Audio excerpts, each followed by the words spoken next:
I have enjoyed chapter 8 so much. I keep thinking of my mother. Every time I read about Titus, in this chapter in particular, I just think of my mom. So Paul starts telling the Corinthians about what's happening in Macedonia. Let me see. Let me get my map. Oh, I like it when I can pull out my map. I like it when I can show my map. All right, so look at here. Here's Corinth. And Macedonia is actually this whole section, right? So Macedonia was suffering some poverty, and Paul is telling Corinth what's happening over in Macedonia. That's what's happening in chapter 8. Brethren, we want you to know, we do you to wit, we want you to know of the grace of God bestowed on the churches of Macedonia. What was this grace of God bestowed on the churches of Macedonia, and how and why and all of that? So he starts telling their story. In a great trial of affliction, the abundance of their joy and their deep poverty abounded unto the riches of their liberality. So even though these guys were afflicted, they were in a great trial of affliction and deep poverty, they had a spirit of liberality. And to their power, I bear record, yea, and beyond their power. So what was within their means, and even somehow they figured out beyond their means, they were willing of themselves. And they asked us, praying us with much entreaty. That means they were begging us that we would receive the gifts. So they raised funds, and they asked us, they begged us that we would receive the gift and take upon us the fellowship and the ministering to the saints. So Macedonia saw a need. They took up money, even though they were very poor. They took up money and they begged the preachers to take it with them to go and minister this money wherever it was needed. And I have been in this situation where I've been in very poor countries, where the country itself was poor. And then the saints of the church where I was ministering seemed to be of the poorest. And they raised money and wanted that offering given. And I cannot tell you how the Lord has blessed those churches. There are some really cool testimonies throughout Guatemala, throughout Mexico, throughout Thailand, where very poverty-stricken people started. There's particular stories about Guatemala. I don't know if you know this, but in Guatemala City, there is a famous dump where the trash is taken. And there are a lot of homeless people that live in that dump, and they constantly sort through all that trash. And there was a sister Jewett who converted and was a part of converting one of these people, these homeless people that lived in that dump. And they had a little shanty that they'd built in the middle of this dump. And they started selling the things from this dump and tithing on their secondhand items. And then the tithing got bigger, and their tithing got bigger. Pretty soon they moved out of the dump. Pretty soon they moved out of the poor place that they had moved out of the dump into, and God just kept blessing and kept blessing. God always blesses when people give, no matter how poverty stricken they are. But that is what was happening in Macedonia. They were very, very poor, and even in their poverty stricken state, they begged the ministers, please take this offering and go give it to others who are in need. And this is so interesting. The result of the Macedonia church doing this was so great. It says that this they did, not as we hoped. In other words, it didn't even cross our mind. Verse 5, it didn't cross our mind to ask this of them, not as we hoped, but first gave their own selves to the Lord and unto us by the will of God. So they did this. In so much, this all worked out so good that we desired Titus, that as he had begun, so Titus is the one who was here in Macedonia preaching and ministering and was a part of this gig going on up here in Macedonia, that we desired Titus so he would also finish in you the same grace also. So he's saying Titus was sent to teach to Corinth what was happening in Macedonia, the Macedonia method, I will call it. So Titus is up here with this poverty-stricken stuff going on, and they're having such a blessing of the Lord based on their liberality that they're saying, Paul says, hey, Titus, take what you have learned and what you have seen here, take it over to Corinth and help them do this same thing. And so that's what they did. And I'm going to come back to these verses here, but I'm going to first pop over here toward the end of chapter 8, verse 16. But thanks be to God, which put the same earnest care into the heart of Titus for you. So thank God that Titus was willing to take this, for indeed he accepted the exhortation, but being more forward of his own accord, he went unto you. And when I read this, I could not help but think of my mom. My mom has a gift for exciting people to give to the Lord. And in their willingness to follow her exuberance, let's see, what did he say? Being more forward. Her forwardness in people's a willingness to add themselves to Naomi Varnum's excitement about the giving to the house of God, then they in turn are also blessed. So I couldn't help but see my mom when I was reading about Titus. This is very important too, and important for everybody to understand how giving works. This is how giving works. As I begin to point this out, and before I point this out, I want to say, especially in this day where any singular person with a smartphone and a bank account can set up Cash App and PayPal and all of these other methods of giving, I just caution you to be cautious. I caution you to be cautious. I just present to you that you should just, how do I say this gently? You know what? Let me just show you the accountability here. Look at this accountability. We've got the Apostle Paul, who is 100% on board with what's going on. He 100% trusts Titus. I mean, he literally sent Titus to Corinth to teach exactly what's happening in Macedonia to Corinthians to do this as well. So he says, he accepted the exhortation, and being more forward of his own accord, he went unto you. And we have sent with him. So with Titus, there is the brother whose praise is in the gospel throughout all the churches. I don't know who this is, but now you've got Titus, and now he's got a partner with him. And not that only, but who was also chosen of the churches to travel with us by his grace.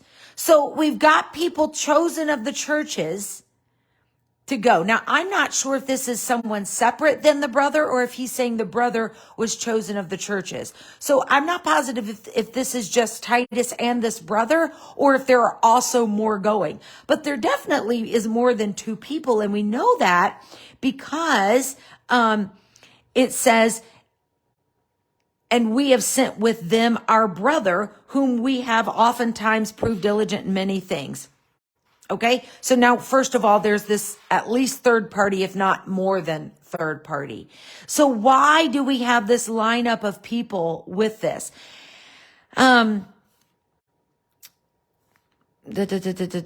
Verse 20, avoiding this. What are we going to avoid? That no man should blame us in this abundance, which is administered by us. Accountability. They have been entrusted with money, and because they've been entrusted with money, there is this accountability system set up. This is not going from one person to another person, the end. This is a whole lineup of people. So I'm not saying not to give when somebody posts on social media, hey, I'm taking a missions trip. Will you support me? I'm not saying not to do it, but I am telling you to keep some things in mind. And I'm going to explain some things that you need to keep in mind. First of all, keep in mind that your own church is your first priority, your own congregation, and where they have decided money should go, that's your first priority.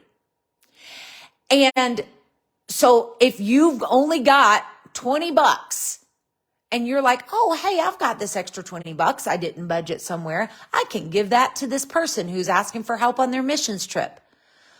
Well, I'm going to suggest to you to go to your pastor first and say, hey, I've got this $20 and I saw this post. Are you okay with me giving them this $20, or does this local church have a need that I need to give this $20 to? Because your pastor is going to know who is not able to pay their electric bill. Your pastor is going to know what is that, you know what? We actually just had somebody let me know that this piece of trim got knocked off at the church and it's going to take $20 to repair this piece of trim.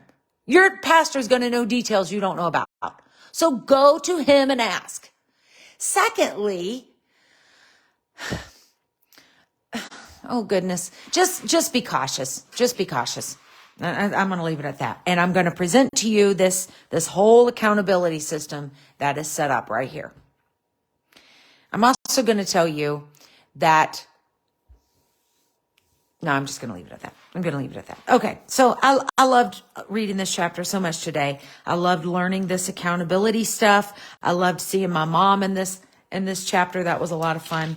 And I'm going to end with this because I felt like I learned something for my first time today that I want to pass on. And that is comparing yourselves among yourselves. So in my 50 years of being in the church, I have experienced comparing myself among the others. And it doesn't feel good. It can cause envy and jealousy among each other. And all of those things should not be. But there is a level and a element of comparing yourselves among yourselves that is appropriate and is acceptable, and we find it in use here. So after Macedonia does this, Paul says to compare yourself. Corinth, compare yourself to Macedonia. Because I want to make sure that you see that ye abound in this grace also.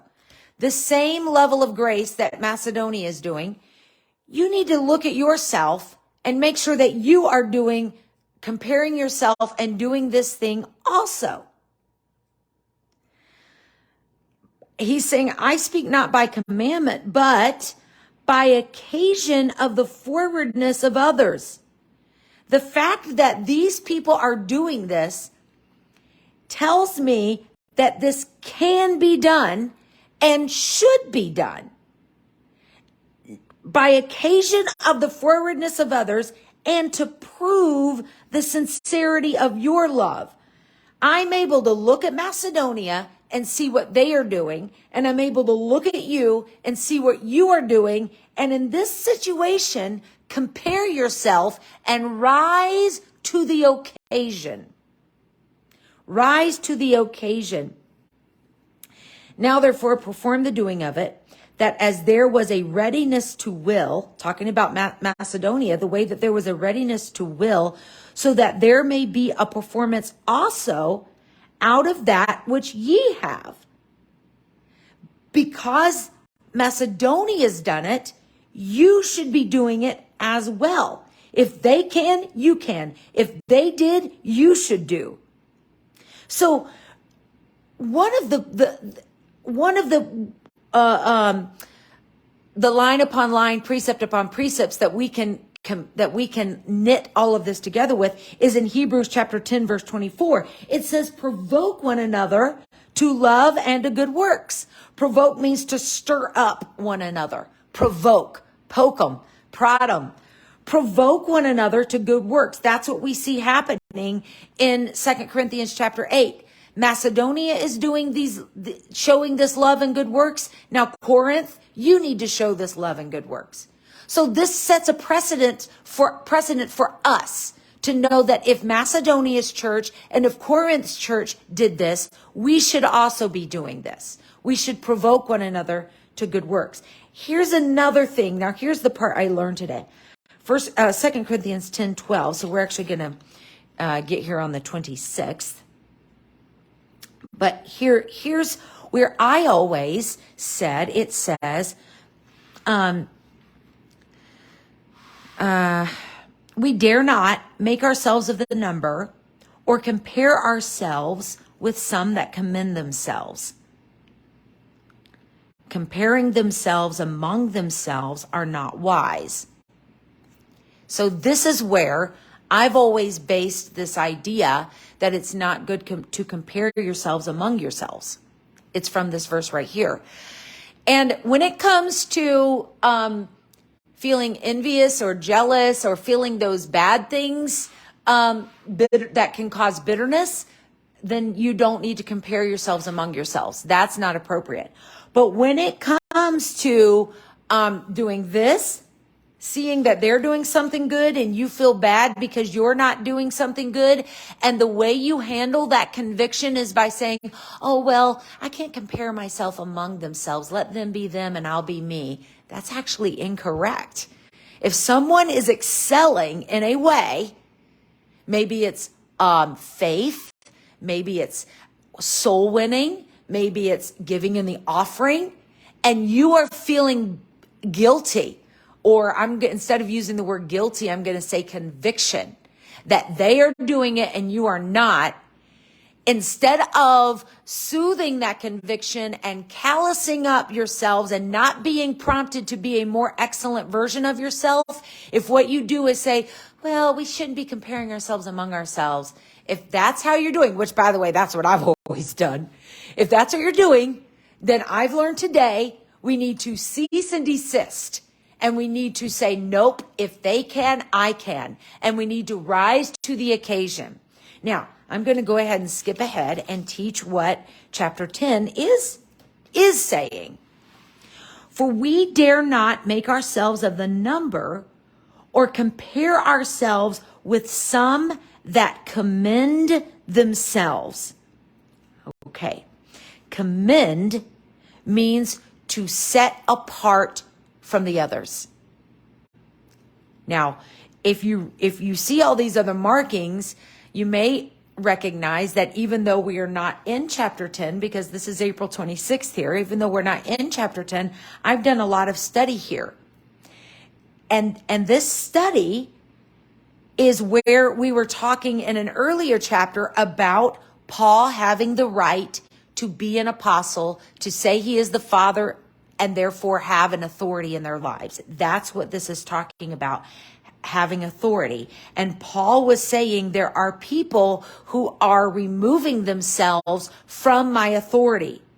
And verse 12, which talks about comparing yourself among yourselves, where I've always taken this verse out of context until today. This is not talking about what I've always thought. This is talking about compare ourselves with some that commend themselves. Commend means to set apart into its own group. There is a group of people, which is why Paul is talking about his authority. There is a group of people who have commended themselves. They are measuring themselves by themselves and comparing themselves among themselves. What is not wise is not this idea that I was talking about earlier. It's that they have removed themselves from their spiritual father and are no longer operating under the authority of their spiritual father, and they are commending themselves. They've made themselves their own group, and they are measuring themselves by themselves and comparing themselves among themselves. And that is what is not wise. Wow. You learn something new every day, don't you? I love the Word of God so much. Thank you for joining me today. God bless you. Have a great day. I love you.